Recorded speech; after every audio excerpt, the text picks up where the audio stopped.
എല്ലാവർക്കും നമ്മളുടെ പുതിയൊരു വീഡിയോയിലേക്ക് സ്വാഗതം. എല്ലാവരും സുഖമായിട്ടിരിക്കുന്നു വിശ്വസിക്കുന്നു. അതുപോലെ തന്നെ ഞങ്ങളും ഇവിടെ സുഖമായിട്ടിരിക്കുന്നേ. അപ്പോൾ ഇന്ന് നമ്മളൊരു ബ്രേക്ക്ഫാസ്റ്റിൻ്റെ റെസിപ്പി ആയിട്ടാണ് വന്നിരിക്കുന്നത്. വീഡിയോ കണ്ടുകൊണ്ടിരിക്കുന്ന സമയത്ത് നിങ്ങൾക്ക് എൻ്റെ ചാനൽ ഇഷ്ടപ്പെടുകയാണെങ്കിൽ ഒന്ന് സബ്സ്ക്രൈബ് ചെയ്യാനും ലൈക്ക് ചെയ്യാനും ഷെയർ ചെയ്യാനും കമൻറ്റ് ചെയ്യാനും മറന്നു പോരുതേ. അതുപോലെ തന്നെ സബ്സ്ക്രൈബ് ചെയ്ത ആരെങ്കിലും കാണുന്നുണ്ടെങ്കിൽ പ്ലീസ് ഒന്ന് സബ്സ്ക്രൈബ് ചെയ്ത് സപ്പോർട്ടും കൂടെ ചെയ്യണേ. സ്കിപ്പ് ചെയ്യാതെ വീഡിയോ മുഴുവൻ ഒന്ന് കണ്ട് സപ്പോർട്ട് ചെയ്യണേ. അപ്പോൾ ഞാൻ ഉണ്ടാക്കുന്ന രീതിയിലുള്ള ബ്രേക്ക്ഫാസ്റ്റിൻ്റെ റെസിപ്പിയാണ് കാണിച്ചു തരുന്നത്. അപ്പോൾ നമുക്ക് നമ്മുടെ വീഡിയോയിലേക്ക് പോയാലോ.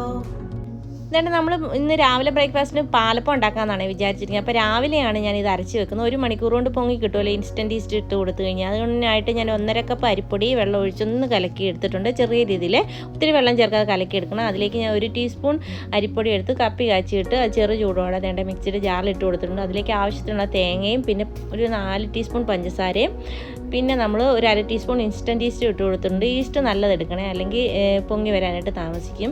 അപ്പോൾ അതേണ്ട ഈ കൺസിസ്റ്റൻസിയിൽ ഞാൻ അരച്ചെടുത്തിട്ടുണ്ട്. ഇത് നമുക്കൊരു പാത്രം, ഓരോ സ്ഥലത്തെയും ചൂടിനനുസരിച്ചായിരിക്കും നമ്മളെ മാവ് പൊങ്ങി വരാനുള്ള സമയം കിട്ടുന്നത്. അപ്പോഴത്തേനും വേണ്ട നമ്മളിത് അരച്ച് വെച്ചതിന് ശേഷം നമുക്കിത് മാറ്റി വെച്ച് കൊടുക്കുക. ഇവിടെ ഒത്തിരി പുളിക്കുന്ന അപ്പത്തിനോട് താല്പര്യമില്ല, അതുകൊണ്ടാണ് ഞാൻ രാവിലെ അരച്ച് വെക്കുന്നത്. അപ്പോൾ ഇനി നമുക്ക് കറി റെഡിയാക്കാനായിട്ട് തുടങ്ങാവേ. അപ്പോൾ നമുക്ക് കറി റെഡിയാക്കി എടുക്കാനായിട്ട് ഞാനിവിടെ ഒരു പാൻ അടുപ്പത്ത് വെച്ച് കൊടുത്തിട്ടുണ്ട്. അതിലേക്ക് ഞാൻ വെളിച്ചെണ്ണയാണ് ഒഴിച്ച് കൊടുത്തിരിക്കുന്നത്. പിന്നെ അതിലേക്ക് ഇട്ട് കൊടുത്തിന് 2 കഷ്ണം പട്ടയും 4 ഏലക്കായും 4 ഗ്രാമ്പുമാണ്. അത് കഴിഞ്ഞിട്ട് ഒരു ചെറിയ കഷ്ണം ഇഞ്ചി, ഒരു 2-3 അല്ലി വെളുത്തുള്ളിയും കൂടെ ചതച്ചും കൂടെ ചേർത്ത് കൊടുത്തിട്ടുണ്ട്. ഇനി ഇതൊന്ന് മൂത്ത് വരുന്നവരെ നമുക്കൊന്ന് ഇളക്കി കൊടുക്കാവേ. ഇതിൻ്റെ പച്ചമണമൊക്കെ മാറി ഇതെല്ലാം ഒന്ന് മൂത്ത് വരുന്നവരെ ഒന്ന് ഇളക്കി കൊടുക്കണം. ഇളക്കി കൊടുത്തതിന് ശേഷം നമുക്കിതിലേക്ക് നമ്മൾ കഷ്ണങ്ങളാണ് ചേർത്ത് കൊടുക്കുന്നത്. ഇതിലേക്ക് 1 ഉരുളക്കിഴങ്ങും ഒരു പകുതി ക്യാരറ്റും ഒരു സവോളയും ഞാൻ തന്നെ ക്യൂബ്സായിട്ട് അരിഞ്ഞെടുത്തിട്ടുണ്ട്. അതിലേക്ക് ഒരു 2-3-4 പച്ചമുളക്, എരിവിന് ആവശ്യമായ പച്ചമുളക് ചേർത്ത് കൊടുക്കാവേ. അപ്പോൾ എരിവൊക്കെ അവരവരുടെ ഇഷ്ടത്തിന് ചേർത്ത് കൊടുക്കാം. അതിനുശേഷം ഞാനൊന്ന് മിക്സ് ചെയ്തെടുക്കുന്നുണ്ട്. ഇനി നന്നായിട്ട് വാടുകയൊന്നും വേണ്ട. അതിലേക്ക് ഞാൻ ചിക്കൻ ഇട്ട് കൊടുത്തിട്ടുണ്ട്. അതിനുശേഷം നമുക്കിത് നന്നായിട്ടൊന്ന് ഇളക്കി മിക്സ് ചെയ്തെടുക്കാം. ഈ കഷ്ണങ്ങളും ഈ മസാലയെല്ലാം ആയിട്ടൊന്ന് നന്നായിട്ട് ചിക്കൻ ഒന്ന് മിക്സ് ചെയ്യണം. അതിനുശേഷം ഇതിലേക്ക് ആവശ്യത്തിനുള്ള ഉപ്പൊടി ചേർത്ത് കൊടുത്തിട്ടുണ്ട്. ഒരു 3-4 കറിവേപ്പിലയും കൂടി ഇട്ട് കൊടുത്തിട്ടുണ്ട്. അതിനുശേഷം ഒന്നുകൂടെ മിക്സ് ചെയ്യുന്നുണ്ട്. ഇനി ഇത് നമുക്ക് മൂടി വെച്ച് വെള്ളം ഒഴിക്കാൻ ഒരു 10 മിനിറ്റ് ഒന്ന് ഹൈ ഫ്ലെയിമിലൊന്ന് വേവിച്ചെടുക്കാം. അതിനുശേഷം ഞാൻ തുറന്ന് നോക്കിയിട്ട് ഒന്നുകൂടെ ഒന്ന് ഇളക്കി കൊടുക്കുന്നുണ്ട്. ഇനി ഇതിലേക്ക് നമ്മൾ 2ാം പാലാണ് ചേർത്ത് കൊടുക്കുന്നത്. അപ്പം ഇത് 2ാം പാൽ, 1ാം പാൽ നമ്മൾ പിഴിഞ്ഞ് വെച്ചിട്ടുണ്ട്. അരമുറി തേങ്ങയുടെ പാലാണ് എടുത്തിരിക്കുന്നത്. 1ാം പാൽ പിഴിഞ്ഞപ്പോൾ നമ്മൾ അതിലൂടെ 2-3 കാഷ്നട്ടും കൂടി ഇട്ട് കൊടുത്തിട്ടുണ്ട്.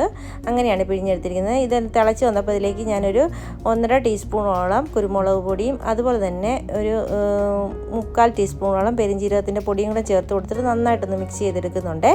ഇപ്പോൾ നമ്മളുടെ കറി ഏകദേശം പരുവായി വന്നിട്ടുണ്ട്.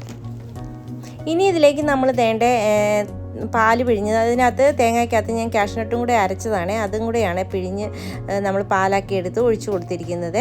ഇനി ഇത് നമുക്ക് മിക്സ് ചെയ്യാതെ തന്നെ തീ ഓഫാക്കി കൊടുക്കാം. അതിന് ശേഷം നമ്മളിതിലേക്ക് നെയ്യ് 1 ടീസ്പൂണോളം നെയ്യ് ചേർത്ത് കൊടുക്കുന്നുണ്ട്. അതും കൂടെ ചേർത്ത് കൊടുത്ത് പിന്നെ നമ്മൾ ഇതിലേക്ക് കുറച്ച് പച്ചക്കറിവേപ്പിലയും കൂടെ ചേർത്ത് കൊടുക്കാവേ. അപ്പോൾ നമ്മളുടെ അടിപൊളി ടേസ്റ്റുള്ള ചിക്കൻ സ്റ്റൂ ഇവിടെ റെഡിയായി വരുവേ.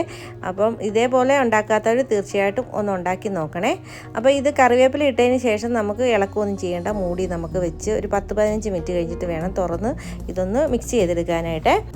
ഇനി അത് മാറ്റി വെക്കാം. ഈ സമയം കൊണ്ട് നമ്മുടെ മാവ് പൊളിച്ച് വന്നിട്ടുണ്ട്, പൊങ്ങി നന്നായിട്ട് വന്നിട്ട് 1 മണിക്കൂർ കൊണ്ട്. അപ്പം ഞാൻ പാലപ്പത്തിന് ഒഴിച്ച് വെച്ചിട്ടുള്ള നല്ല ഹോളുള്ള പാലപ്പമാണ് റെഡിയായി വന്നിരിക്കുന്നത്. അപ്പം ഞാനത് പാത്രത്തിലേക്ക് മാറ്റുവാണ്. അപ്പോൾ ഇതേ രീതിയിലാണ് എനിക്ക് പാലപ്പം കഴിക്കാൻ ഇഷ്ടം. ഒട്ടും പുളിയില്ലാത്ത പാലപ്പവും നല്ല മായവും അതുപോലെ ചെറിയൊരു മധുരമൊക്കെ ആയിട്ടുള്ള പാലപ്പത്തിനോടാണ് എനിക്ക് താല്പര്യമേ. പുളി വന്നു കഴിഞ്ഞാൽ എനിക്ക് കഴിക്കാൻ ഒട്ടും താല്പര്യമില്ല, ഇഷ്ടമല്ലേ. ഇവിടെ എല്ലാവർക്കും അങ്ങനെ തന്നെയാണ്. അപ്പം ഞാൻ പാലപ്പം മുഴുവനും ഉണ്ടാക്കിയെടുക്കുന്നുണ്ട്.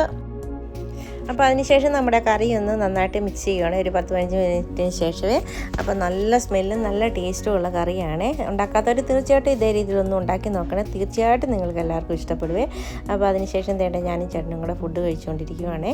അപ്പോൾ ഇത്രയൊക്കെയാണ് ഇന്നത്തെ ഞങ്ങളുടെ വിശേഷങ്ങൾ. വീഡിയോ ഇഷ്ടപ്പെട്ടാൽ തീർച്ചയായിട്ടും ഒന്ന് ലൈക്ക് ചെയ്ത് സപ്പോർട്ടും കൂടെ ചെയ്തേക്കണേ. അപ്പോൾ അടുത്തൊരു വീഡിയോയും വ്ലോഗും ഒക്കെ ആയിട്ട് വരുന്നവരെ എല്ലാവർക്കും താങ്ക് യു.